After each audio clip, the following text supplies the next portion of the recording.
Just on that top line economic chat, I've spoken to people doing some polling today, Jane, and it really is a case that health is the #1 priority. Their jobs and their home, that sort of livelihood is next, the household level. What happens with the economy and indeed government spending and debt and all of those macro issues? They are a long time third.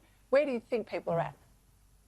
Yeah, I think that polling shows it, and I think your respondents on Facebook for Friday feedback have pretty much nailed it, Peter. Look, when I spoke to Peter Strong from the Council of Small Business last week about this in JobKeeper and JobSeeker, and you and I were two of the first people to say, hang on a minute, you've got people who are earning $100, $200 a week, you're giving them $750, while other people, there is that big chunk of people who lost everything that I always want to mention, who didn't qualify for either JobSeeker or JobKeeper because their partner earns over their $78,990. So there is still let me a just large jump in there, cohort. or self-funded retirees who have got nothing out of any of these payments. Absolutely. So there are hundreds of thousands of people who really are a lot worse off.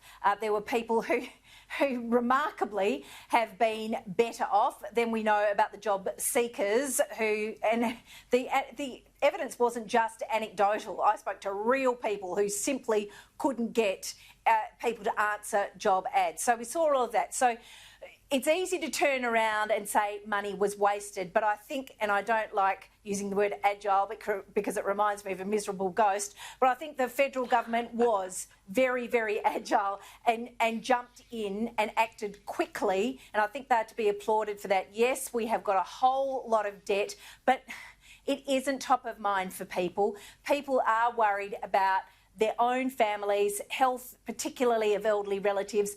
I think they're going to be worried about their houses and their jobs into the future, but I don't see, sure, with the benefit of hindsight, there could have been a little less largess, Peter, but I think that the Morrison government did what it thought was best at the time.